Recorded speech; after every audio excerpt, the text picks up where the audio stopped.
দিচ্ছে কে? যে তাড়িয়ে দিয়েছে সে, যে তাড়িয়ে দিয়েছে, যার সাথে ঝগড়া করে চলে গেছে সে 1000টা টাকা দিয়েছে আর দিয়ে বলেছে বলবি ওর মা দিয়েছে। মা জিজ্ঞাসা করছে কোথায় যাচ্ছিস? বলে কোচিং আনতে যাচ্ছে। বলে এই 1000টা টাকা নিয়ে যা, গিয়ে বলবি ওর আব্বা দিয়েছে। মা চাইছে ওর আব্বা দিয়েছে শুনলে বেটা বুঝবে, বেটা বুঝবে যে বাপ আমার ভুলে গেছে টাকা দিয়েছে, আর বাপ টাকা দিয়ে বলেছে মা দিয়েছে। এই বলে যে আমার টাকা বললে হয়তো আমার বাচ্চা নেবে না, ওর মায়েরটা বললে নেবে। তোকে কতটা ভালোবাসা তো বসে বসে বাপ।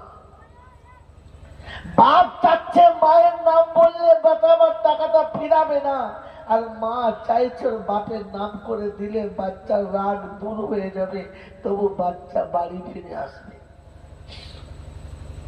ফোন করেছে তো জিজ্ঞাসা করছি, হ্যাঁ রে আমি তোর কেউ হই না, আমি তোকে কোনোদিন ভালোবাসি নাই, কি করে আছিস? কম্পিউটার একবার দেখা করে যা, তোর কিচ্ছু আনতে হবে না, দেখা করে যা। এই মায়ের কবরের কাছে গিয়ে একবারও বলতে মন চায় নাই মা তুমি তো সেই মা কি করে রয়েছ? মায়ের রূপ আল্লাহর আরশের কাছে গিয়ে তোমার পক্ষে শোনাবে না, আল্লাহ সন্তান সেমনি করে কেঁদেছে, তুমি তার ব্যথাকে দূর করে দিও, তুমি তার ব্যথাকে দূর করে দিও, তুমি তার দুশ্মনকে জব্দ করে দিও, তুমি তার দুশ্মনকে আল্লাহ দুশ্মনের হাত থেকে তুমি আমার বাচ্চাকে নাজাত দিয়ে দিও, সুরাহাবাদ করে দিও। সেজন্য বন্ধু আল্লাহ ভাইরা জ্ঞানের সুদী মানুষেরা, বায়ান মুমিনের জন্য, মুসলমানের জন্য, বায়ান ইমানদারদের জন্য, অন্য কারোর জন্য নয়, বায়ান ইমানদারদের জন্য। আল্লাহ পাক আপনাকে আমাকে ইমানদার হয়ে কবরে যাওয়ার তৌফিক দান করুন, বলুন আমিন।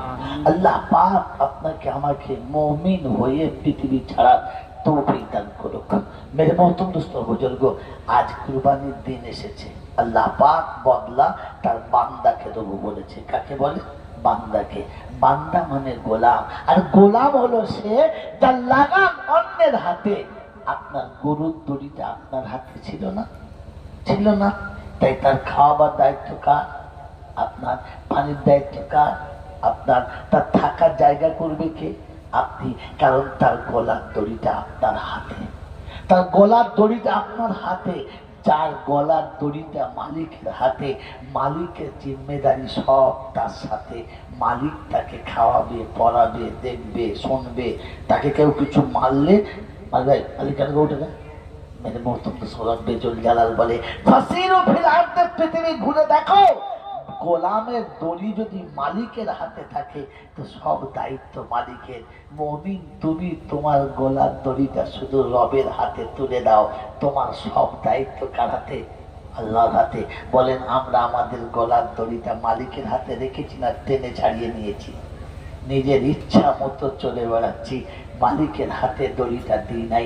শুধু মুখে গোলাম দাবি করেছি, কাজে তো গোলাম হতে পারলাম না। তাই কবি লিখেছে, পশুত্বকে বিলীন দিয়ে মনুষ্যত্বে ভরাও এই ধরনী, অন্তরে ফুটাও প্রেমের কুসুম, প্রিয় বস্তু করে কুরবানি। মেরে মহতরম দোস্ত বুজুর্গ, আল্লাহ পাক আপনাকে আমাকে দিন শেখার, দিন বোঝার, দিন নিয়ে চলার, আর দিনের পথে চলার জন্য যতটুকু ইলম শেখা দরকার অতটুকু শেখার তৌফিক দান করুক। সকলে বলি আমিন। ওয়া আখির দাওয়ানা আলহামদুলিল্লাহি রাব্বিল আলামিন। মুহাব্বতে দরুদ শরীফ আল্লাহুম্মা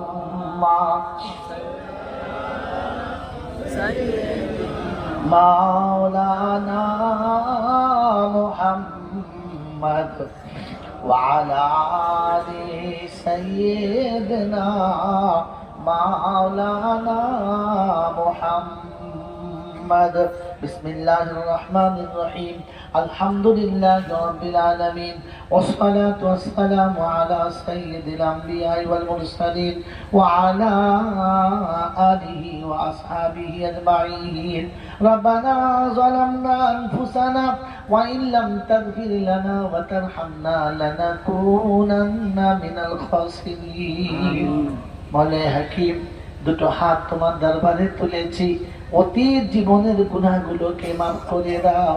জানা অজানা, দেখা অদেখা, দিনের আলোতে রাতের আঁধারে সেরে কুফর, অন্যায়, অত্যাচার, বিদাত, সাগিরা, কাবিরা, ছোট বড়, ইচ্ছায় অনিচ্ছায়, প্রকাশ্যে গোপনে, ত্রুটি বিচ্যুতি, বেয়াদবি যা কিছু হয়ে গেছে সমস্ত ভুলকে ক্ষমা করে দিয়ে আল্লাহ তোমার নেক বান্দাদের খাতায় আমাদের নামটা লিখে দাও। আয় আল্লাহ, সন্ধ্যা থেকে ওলামারা অনেক কথা বলেছে, আমি গুনেগার।